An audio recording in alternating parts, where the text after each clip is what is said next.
Let's. Done, I think. No. That I want her to be here. Okay. Oh, okay.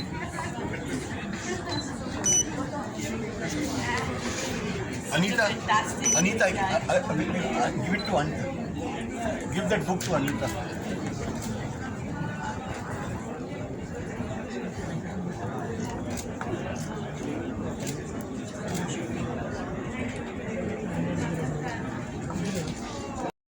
Discussion partner to painstakingly taking high-resolution photographs of paintings from the government museums of Udaipur and Kota, from our personal collection titled Abha Collection, traveling with me to various places multiple times for research, designing family trees, making the illustrations, consolidating and organizing the photographs from various sources, and many more things. This book would not have seen the light of day without his unflinching support. To cap it all, he has given the title of this book, Colors of Devotion. Therefore, I will refer it to as Our Journey. So it all starts one fine day in 2014, like a bolt from the blue. I got a call from Mr. Nagendra Reddy, the director of Salajing Museum, that two museum professionals from the Art Institute of Chicago want to meet me. So gladly I invited them home for a sumptuous Gujarati lunch. It seems that destiny brought us together. Mr. Nagendra Reddy brought home Dr. Madhuvanti Ghosh, whom you see in the picture with me at the Art Institute of Chicago, and accompanied with a trustee of the museum. They invited me to write for the catalogue of one of the biggest exhibitions of pushti mark paintings and pictuaries at the Art Institute of Chicago. That because of our passion for pushti mark art, Madhuvanti and myself bonded with each other, and I consider her as my friend and mentor. It looks that destiny brought us together, Vallabha's grace brought us together. I accepted the invitation and wrote Devotion and Patronage of a pushti mark family for the catalogue of the exhibition titled Gates of the Lord. Writing this article opened a Pandora's box. After writing the article, I felt most of the authors writing on the Indian paintings could not connect them with the philosophy, as Indian art is intrinsically linked with philosophy expressed in the Shastras.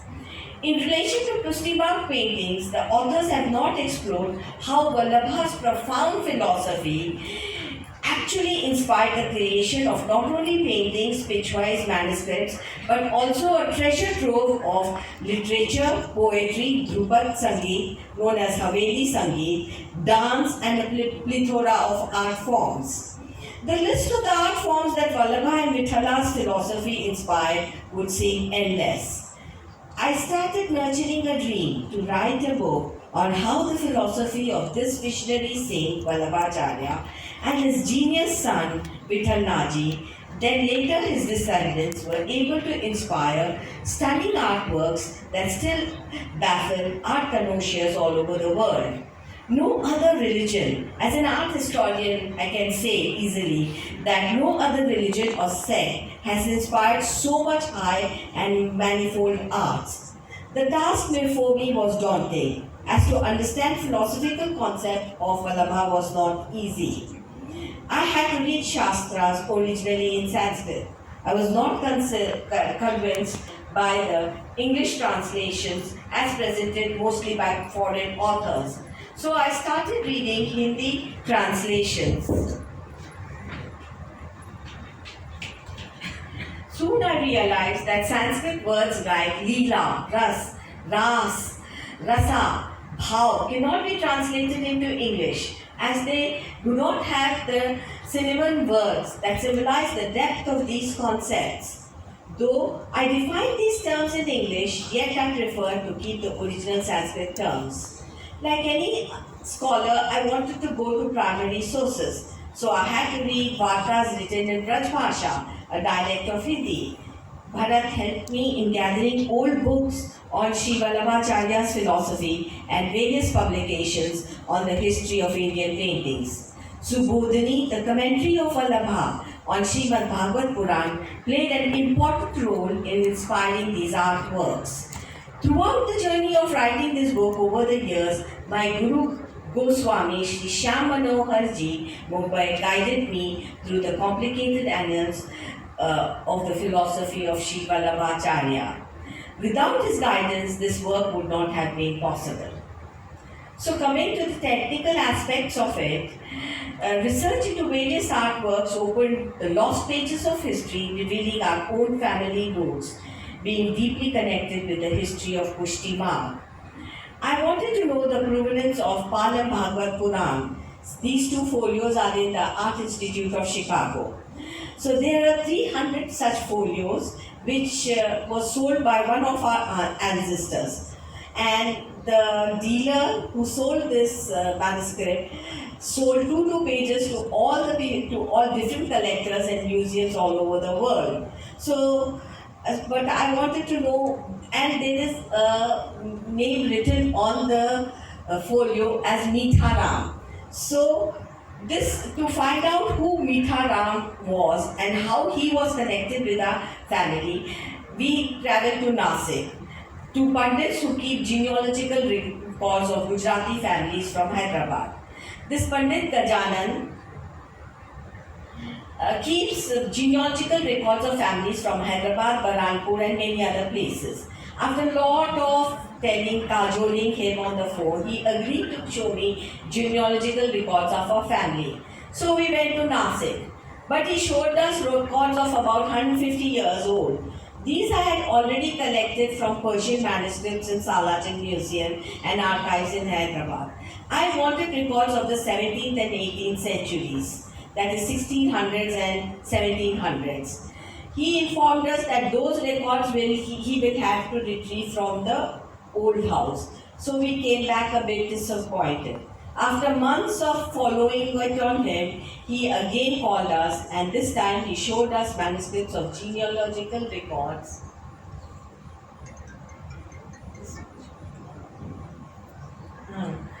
of Vaishnava families from 1646. But unfortunately, there was no mention of Mitharam, the name inscribed on the pages of Bhagavad Puran. Greatly disappointed, we returned home. But after returning home and studying the photos of the pages, bang appears the name of Mitharam in the list of Vaishnavas living in Baranpur. So on this, seeing just the name of Mitharam on the folio, I actually danced with joy. You can see that pointing. We went back again for the third time to Nasik, as now we had the number of the manuscript and page number, and found the genealogical records of Mitharam, the original owner of the manuscript, and also the connection with my family, with my ancestors. Mitharam was also a Vaishnava following Pushti Marg, and both the families seemed closely connected over centuries.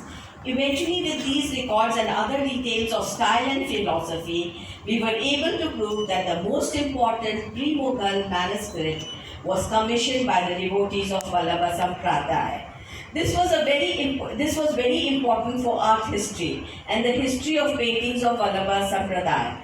The Palam Bhagavad Puran was commissioned in 1520 by the ancestors of Mitharam during the lifetime of Sri Vallabhacharya. This manuscript is also very important as it eventually influenced the style of paintings over the century.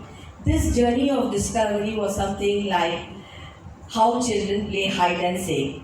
We're filled with anxiety and jubilation. In the entire process, I could feel the divine grace of Vallabha guiding us and not giving up hope. So the kings of Rajasthan, Kishangarh, Mewar, Kota, Bundi, Jaipur and many other principalities were devout Pushti Margis from the time of Vithalnaji, that is the 16th century, when Srinathji was still on Mount Govardhan. Man Singh, Birbal, Todarmal, Tansen and many others in the court of Akbar were followers of Vithalnaji. Embedded in the history written in Braj Bhasha, We discovered and proved how the patronage of art was continuous from the time of Sri Vallabhacharya to the present times. Because today, mostly foreign art historians, they don't accept this fact. They say that Pushtimar's art starts with the 18th century after Shinaji came to Nathdwara. But actually, with this book proves that it was continuous from the time of Vallabhacharya. So to prove my point, we needed photos of original paintings commissioned by various Rajasthani kings over the centuries that are kept safely in museums. So Bharat and myself traveled to Udaipur and Kota to get pictures of paintings from the government museums of Udaipur and Kota. We were stunned to see the Kota Palace filled with exquisite miniature paintings on the walls of the Kota Palace. The kings were so devout Pushti Margis that every inch, every part of their palaces is covered with Pushti Marg paintings, the Krishna Leela. Here you can see Dauji on the elephant, and behind him is Kishore Singh, the king of Kota, doing seva of Dauji, the two. So the Palace Museum in Kota belongs to the descendants of the kings of Kota. Then we went to the government museum in Kota, with there Mr. Tejpal Chowdhury, storekeeper, obliged us in spite of having other official commitments, and we were able to take pictures of original paintings and manuscripts. However, it is not easy to convince museum professionals to give pictures of paintings kept in storerooms of their museums. On our first visit to Udaipur, we could not get any pictures. The government museum is tucked away in a small, insignificant corner of the city museum palace.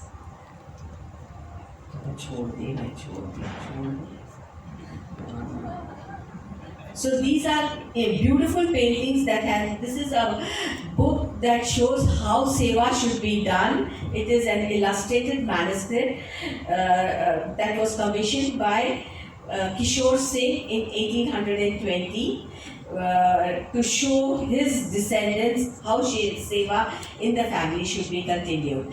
The script shows, describes what all should be done during the seva, and the illustration shows how exactly it should be done. And they also, this is the part book, or the book which is used by the king. You see the king worshipping his personal deity, and Kishore Singh worshipping Brijraj. So, and this is his book where he read all the slokas written by Sri Vallabhacharya every day. And this is the Bhagavad Puran that was commissioned by his ancestor Durjan Sal in 1750. So now we come the City Palace Museum Udaipur. This is the City Palace Museum Udaipur. Tucked away in a small insignificant corner of the City Palace Museum Udaipur is the Government Museum of Udaipur. So we could not get any pictures from this museum just because they have 8,000 paintings in their collection. Disappointed, we went to Nathdwara to do darshan of Shinaji. I actually broke down before Shinaji, as without the pictures of Udaipur, the book would not be complete. Darshan of Shinaji gave me a fresh lease of hope, and I believe the mystical grace of Vallabha would guide us. We returned home with just pictures from the Government Museum of Kota. Then I contacted the Deputy Director of Archaeological Department of Rajasthan, Dr. Krishna Kanta, and after proving to her that I was a serious scholar, she agreed to show us and gave permission to take pictures for publication from the storeroom of the Udaipur Government Museum. On a designated day, this is the storeroom in the museum. So everything is locked. So so Dr. Krishna Kanta sent 4 museum personnel, including storekeeper Mr. Manish Kharadi from Jaipur to Udaipur, to show us the treasure trove of paintings. They are safely kept in sealed steel cupboards. We were stunned to see the paintings of Master Sahibuddin and Manohar from 1650s in pristine condition. We felt elated on the top of the world to hold and take pictures of Darshanon ki Kitab. This is the setup in the storeroom we had to do to take pictures. So these great masters have been featured in this book, many of them published for the first time. We went mad when we saw Darshanon ki Kitab by master artist Chokha. It is stunning. It was kept in a locker, inside a locker. So many seals had to be broken and to take out the book. This is Darshanon ki Kitab, one folio from Darshanon ki Kitab. Similarly, by the grace of Shinaji, for the first time, we were invited by Nirmala Birla Gallery of Modern Art, Hyderabad, to showcase our collection of embroidered pictures and miniature paintings. So we did an exhibition titled Threads of Devotion. Nirmala Birla ji also attended the exhibition. You can see how Vallabha's and Vitthala's philosophy inspired a range of arts. See, here you can see embroidered pictures.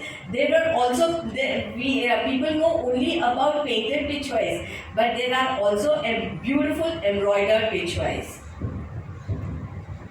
In 2017 and 2018, I wrote the book Visitors to South